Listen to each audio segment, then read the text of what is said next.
Hello and welcome back to the channel. My name is Beaver and today we are tasting and blending and finishing our Brandewyn that we made with real grapes. Now, spoiler alert, this did come out awesome. During the run I did a couple of tastes and a quick smell here and there to determine the cuts, and the flavors and the smell that came off of this compared to any other brandy that I've made thus far on the channel, this is hands down my favorite. Now, one drawback of this is that number one, you need fresh grapes, and like I said in the video with the brandy, if you haven't watched the video, head up to the link up top here and check out the video where we made this brandy. One of the reasons I do not use fresh grapes when I make a brandy or a Brandewyn is it's difficult to come by, and in the off seasons it's very expensive. So yeah, I was lucky enough to get my hands on some fresh grapes and was able to do this run. Now, the flavors that came off the still while I was distilling was it started off with a sweet, almost like a fresh grape smell, but nice and sweet, like when we made the wash and we crushed all the grapes together. It started with that smell. It tapered into a almost red wine kind of smell, carried on with that red wine, nice sweet red wine smell, and then once we hit the tails here at jar number 7, I left it to run into the tails a bit before I used my trick where I compressed my tails, link up here.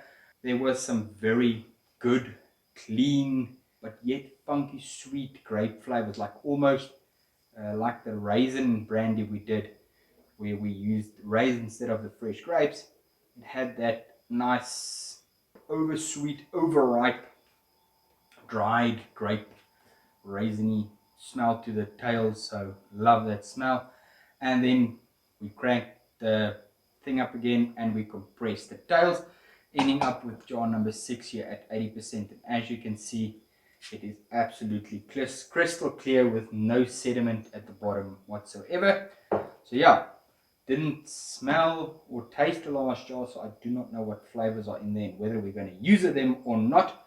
But before we blend everything together, what I want to do is impart some smoke into the end product. Now, this is a new technique that I've been trying, and got this from one of my distiller friends. So let's get our charred pieces into our jar and leave it closed so that smoke can infuse and coat the inside of that jar quite nicely before we add the rest of our aging ingredients. So let's get into the blending and tasting of the product. Now, what I've got over here is a little bit of the wash. When the wash went into the boiler, the smell coming off of it was like a sweet, very new young wine. So this is exactly the same smell still. The only difference is the sweetness has gone a bit back, but it has a very distinct wine smell to it.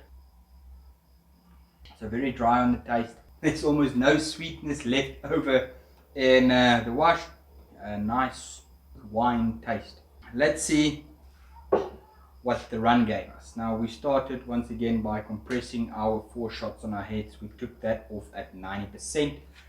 Then we moved on to our cuts, or our hard cuts. We started with our first jar at 87, second jar at 86, jar number 3 at 80, jar number 4 at 80, jar number 5, when we started getting into those tails, we got 65, and that's where I said I let it run into jar number 7, which we took off at 42%. Then at the end of that jar, I took my reflux, cranked it back up again, and I compressed my tails to get jar number 6 at 80%. So yeah, let's quickly get all of these bad boys into our jug, see how much we have and how much we need to proof it down by. We ended up with 1.6 liters of product at 78%. What we're going to do now is quickly proof it down by adding some nice borehole or well water to it. That question does come up a lot. What water do I use? And the answer is quite simple. I get well water or borehole water, and that's a very good water source for me. I like the flavor that it adds to my product.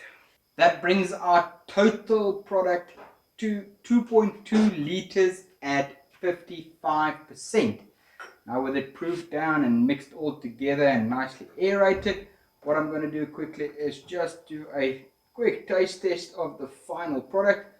As you can see, it's super clear, no looshing, and somebody in the comments previous videos, or on one of the comments in the previous videos, asked what is looshing. Looshing is cloudiness. Now that is what happens when oil gets pulled out of suspension when you proof your product down. There's a couple of ways to fix cloudiness. I did a video on when you have cloudy distillate up here.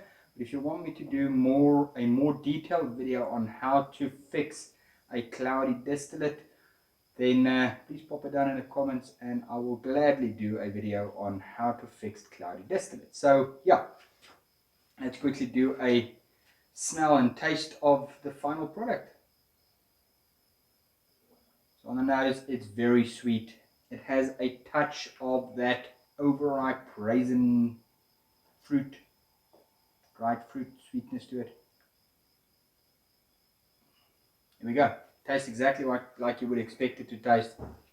It has a nice sweet beginning, has that kind of red wine taste on your back of your tongue, and then it finishes with a nice floral flourish of flavors. So yeah, very good white spirit. Now for the aging, and the wood of choice for aging this brandy will once again be the Karee wood. Now this Karee wood was kindly sent to me when I just started out the channel quite a long time ago from Prohibition Brewers, or Prohibition Home Brewers. I will put a link down in the description if you want to get your hands on some of this Karee wood. Now ever since the first time I used this, I fell in love with the flavors and the taste that it imparts into a product. Now I've had another couple of questions on the channel, and sorry to divert off of this before we get into this aging, but the Karee wood, what kind of flavors does it add? So what we have here is that fig, honey and brown sugar we did. First of all, the color. Now I don't know if the camera does it any justice, but it's a deep red, almost burgundy kind of red color to it.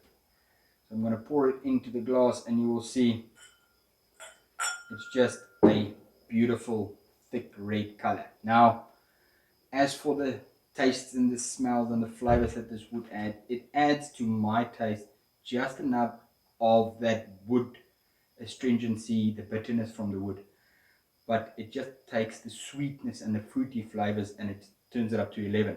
On this fig and honey mixture we have here, it just pulled the fig and honey flavor to the foreground. If you spend a little time with it, you start getting the wood astringency. The flavor and the smells you get off of this Karee is, yeah, truly fantastic. On the nose, it is like a fig jam or a fig preserve, and then on the taste, it starts off with that nice wood astringent bitterness on the front of your tongue. It transitions into that sweetness, and then the fig and the honey just comes through with those nice floral notes. And yeah, it just turned into a really awesome product. If you want to get your hands on some of this, please head over to the link down in the description. You will not be disappointed, I can guarantee you. Bilko and the team over there at Prohibition does a very good job at getting the stuff to you relatively quickly. If you're in and around South Africa, do not hesitate to grab yourself a pack of this.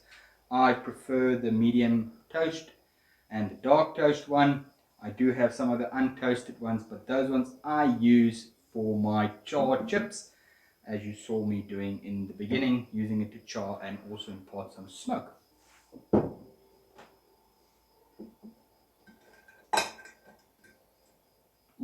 Okay, What we're going to use is 1 stave of the dark toasted Karee, and then 1 stave of the medium toasted Karee, but a slightly smaller piece. With our staves added and the little bit of white spirit saved for tasting afterwards, finally I remembered to do that. This is going to stand for a few months, and when I say a few, probably about maybe 4 months on wood.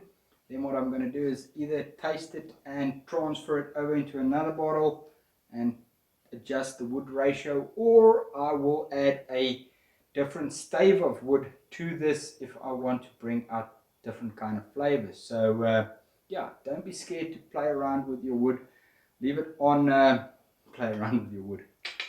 Leave it on 1 stave for a couple of months, see what kind of flavors develops, and if you want more of your oak flavors, don't be afraid to take out the other wood and add some oak in there. I do it a lot, and the difference in flavors you get is awesome. Now, what you saw me doing there at the end, before I added the 2 different staves, the medium and the dark toast staves, into the spirit, is I heated them up. Now this is another tip that I got from a distiller friend of mine.